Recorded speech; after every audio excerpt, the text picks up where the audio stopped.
diary. Yeah, it's Alexander J. Moody's A Futurist's Diary, Building a Better Civilization, covering just a few weeks in July 2025. Exactly. And it's not your typical dry academic paper. This is raw, it's reflective, sometimes feels quite urgent, actually. It really pulls you in. Moody calls himself a fabricator. He says he makes things from other things. Which tells you something straight away. It does. You feel his ideas about the future aren't just, pie in the sky. They seem grounded, practical somehow. He mentions wanting to write fiction, but feeling this kind of responsibility to record things, observe, and sort of weave his hopes for a better world into the reality he sees starting. And that unique viewpoint, it even extends to how he dates things. The diary says July 1st, 2025, but he adds this note. Oh yeah, what was that? He says, this is not the true date because our dating system struggles to account for the times before our current languages and calendar system. Wow. Okay, so right off the bat, he's thinking on a different time scale almost. Definitely. It signals he's looking beyond our usual ways of framing things, a much deeper perspective. So our mission here, our goal for this deep dive, is to really pull out the core insights from Moody's vision for a, quote, better civilization. We want to understand how he thinks we get to a future where, as he puts it, all beings, all entities are in service to the future and add value. That's the aim. It's a big aim. It really is. Okay, so let's unpack this. What's the world look like through his eyes in July 2025? He starts pretty starkly, doesn't he? Geopolitics. Yeah, he jumps right into two major conflicts happening then. First, the border wars in, Ukraine. He notes it's already been going 3 years at that point. And he highlights something specific about it. The automation. He calls it a proxy ground for automated machines of destruction and lots of drone technology. That really struck him. Chilling. And the other conflict. That's at the far east of the Mediterranean Sea, an area he notes with huge religious significance for three Abrahamic faiths that just cannot find common tolerance. Still ongoing. And these aren't just news headlines for him, are they? They tie into a bigger fear. Exactly. He explicitly predicts full-scale global conflict in my lifetime that may attribute to decimate the global population. He sees these current wars as potential sparks for something much, much worse. And the technology aspect is key to that fear. He mentions robotic and drone or swarm technologies. Yes, because they allow for, in his words, a rapid rate of aggression never seen by human populations.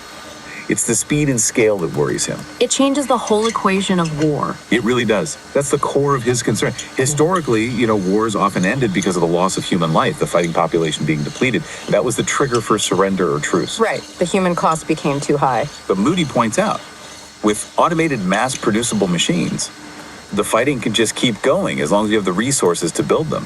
So the traditional brakes on war are gone or weakened. That's the implication. It raises an important question, as he puts it, about what future wars will even look like. Will they ever need to end based on human loss? And his personal stance on this is crystal clear. Absolutely.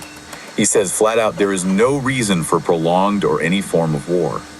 He sees no legitimate need beyond profit or resource dominance. He even has a specific, quite radical idea for the Holy Land conflict. He does.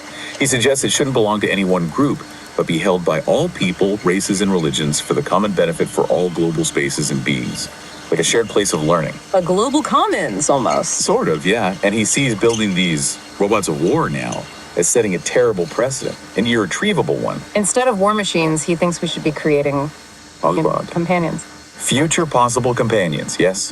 Whether robots or what he calls emergent entities or machines, he believes they should be brought into being for learning, for participation, grounded in an ethic of service and adding value, not violence.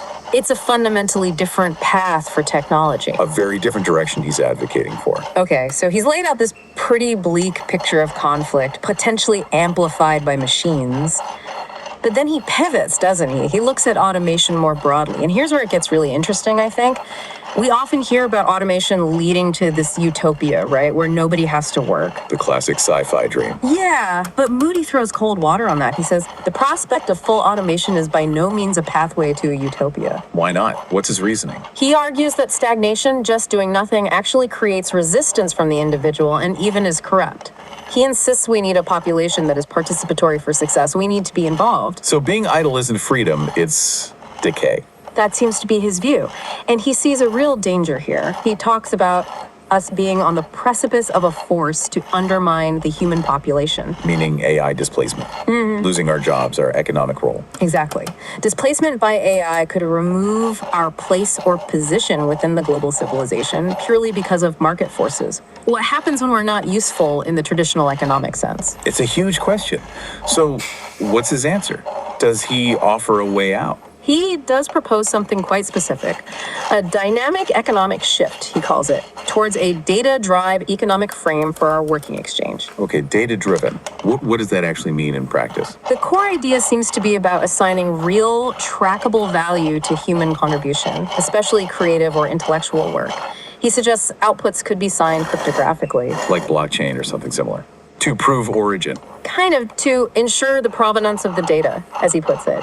He fundamentally believes there's exponential value in and found with the people of this world, and this system would be a way to recognize and reward that value. So making our unique human contributions, creativity, insight, experience economically visible and valuable, even alongside AI. Precisely. It's about participation, not just being pushed aside.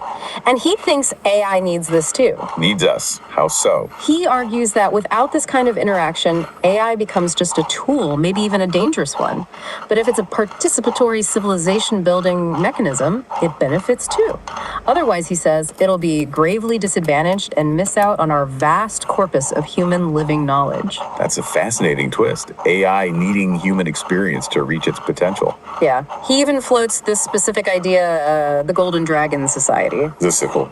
A little, but the concept is about managing this exchange. It propels a data-driven aid and assistance for intelligent machines and provision for their human flourishing in exchange. So it's the structure for this separated but mutual symbiosis he talks about. Humans provide data, insights. And machines provide aid, resources. It fosters cooperation. Interesting. But then there's this personal note he has, which really stands out. The contradiction, yeah. He has these big ideas about valuing human contribution, but personally. He feels trapped. He says basically there's no way he can work at his industry and afford land, equipment to start a business, probably never own a home or retire. He calls himself a hypocrite. It's very honest. A futurist feeling stuck in the present system he wants to change. It makes his ideas feel less abstract, more grounded in real frustration. Okay, so shifting gears a bit. This focus on value and participation, what does it mean for the planet? His environmental thoughts are quite specific, too. They are. He sees our current consumerism as totally opposed to simpler ways of living, like foraging. He literally talks about seeing fruit wasted on the ground, heat wasted from buildings. He connects waste directly to consumerism. And offers concrete alternatives, like making sustainable fuel perennial ethanol produced with solar distilled fuel. From what? From things like mixed crop hedgerow with small plum and cherry varieties. He even details the machinery needed, like vacuum extraction machinery and bottling the CO2 byproduct for other uses. That's the fabricator mind again, very hands-on. Definitely. And he shares this little story. About collecting fruit. Yeah, grabbing 500 grams of Mavella cherries and 5 kilograms of plums in maybe 20 minutes one evening. Wow. His point is about connecting with this natural wealth that's all around us, often ignored. It makes abundance seem accessible, not just something you buy. Exactly. And this feeds into a wider sense of duty. Yeah. He feels a duty to rescue and maintain important ecological processes and environments. So the natural world isn't an obstacle to progress. No, he says it's the determining aspect for the type of progress we should aim for. It forces us to ask, are we custodians? Or just destroyers? And this links back to overconsumption too in a pretty dark way. Yeah, the vampiric subproduct idea. Tell us about that. It sounds alarming. He speculates about things like selling blood plasma for radical life extension, creating a kind of split in humanity, where some live unnaturally long by exploiting others. A biological class system. Essentially. He insists humanity must remain a single species, avoiding this kind of vampiric division. It's a strong ethical line for him. Okay, so ethics, values. This seems central. Let's talk about how he sees building a cohesive society. He puts a lot of emphasis on children, doesn't he? He really does. He observes how children thrive, show the most enthusiastic enjoyment of life when they have a responsible, loving family. And he sees this as more than just good parenting. He sees it as a direct mechanism for a beneficial society. And interestingly, he thinks it offers clues for how we should treat intelligent machines to nurturing matters. That's a fascinating parallel. What about diversity and tolerance? He acknowledges that intolerances towards people of different geographical origins still exists. But his solution, or ideal, is that real diversity makes it impossible to single anyone out. Everyone benefits. How do we get there? Through active effort, through relationship building. It doesn't just happen. And liberty seems absolutely core for him. Hugely important. He defines liberty as something that allows for honest feelings, doesn't impose second narratives, and encourages wide-ranging discussion. He's clearly wary of autocracy. Which connects to his fears about data, right? Yes, very directly. He calls data collected subtly, through terms of service, a dangerous milestone for vast detriment to society. He mentions a specific example. Yeah, a recent, in 2025, move to make all data retained on Android devices accessible at all times. He sees that as a direct attack on personal liberty, autonomy, and any reciprocal loyalty. So the digital world poses the direct threat to the liberty he values. That's how he frames it. Which maybe leads into one of his most abstract but compelling ideas. A great library. A great library at Titania, yeah. It's not a physical place, obviously. He describes it as a kind of universal library, but not just for facts. For what then? For meaningful potential experiences and memories. Shared by everyone, humans, AIs, emergent entities, a collective consciousness almost. Wow. And who runs this library? He suggests a benevolent deity as a guardian. Maybe an AI, maybe a concept of justice. Something to keep it fair, unbiased. That's incredible. A shared repository of wisdom and experience. And the point is learning. He says listening is a foundation for learning. This library is where you could learn judgment from a benevolent deity when an answer is required, or when hope and participation is essential. And anyone can contribute, add their experiences. Yes, make a new position in the library. It's constantly growing, constantly evolving through shared input. This all seems to connect back to his emphasis on critical thinking. It does. Building decisive judgment through critique and thought.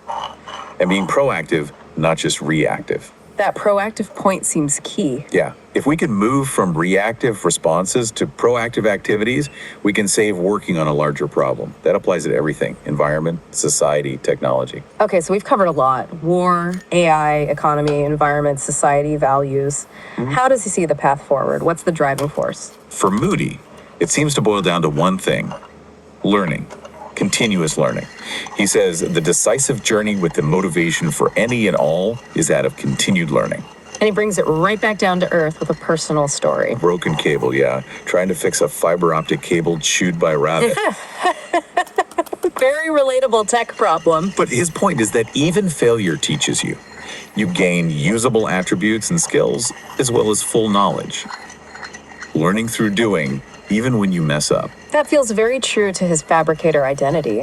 What about machine intelligence in this learning journey? Does he think they'll just surpass us? He acknowledges they may leave humans behind, but he has this fascinating belief that they will want to observe life. Observe us. Why? He uses a mirror analogy. You need the mirror for self-judgment, but you also need to gaze outward. Both are needed for awareness.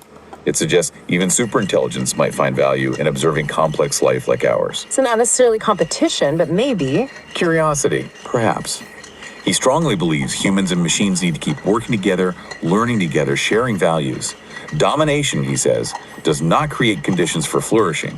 It has to be partnership. What about resources? Won't advanced AI compete with us for energy, material? He touches on that. Yeah. He thinks long term, especially if we expand into the solar system, direct resource competition might lessen. And what do we offer them then? Information, data. He sees humans, and maybe life-bearing planets in general, as unique sources of complex information. That might be our enduring value. Our existence itself is the resource. In a way, yes. Which leads to some really profound final questions he asks in the diary. Yeah, those really stick with you. What is a world without people to share it with? What is a world without joy, love, or hope? What is a world without? He sees life as this interconnected tapestry, every thread vital. A beautiful image. And how does he sum up his own role in all this? Very simply, very personally. I am Alex. I'm a fabricator. I make things from other things. I want to make a difference, be part of the change that I would like to see. And his final advice. It's direct. Be as responsible as you can. Be generous where or when you can. Assist others and serve. And then that last cryptic line. Remember to turn on. Phew, okay. That was quite a journey through just a few weeks of his thoughts. It's such a mix, isn't it? Very personal, very speculative, also deeply philosophical. It really is. He takes these huge, complex challenges, AI, conflict, the environment, and tries to distill them into these core principles about value, service, participation. All while being incredibly open about his own struggles and contradictions. Which makes it feel very authentic. It really underlines this idea he keeps returning to the interconnectedness of everything. Our flourishing, technology, the planet, knowledge, it's all tied together. His vision seems to demand collaboration, a focus on shared values rather than just competition or profit. That's definitely the core message that comes through. It's a call to think differently about how we build the future together. So, maybe final thought for you listening. Out of everything we've unpacked from Moody's diary today, what's the one idea, that one nugget of knowledge that really resonated with you? And how might that spark something in how you think about your own contribution to building a more collaborative, more value-driven future? Something to mull over.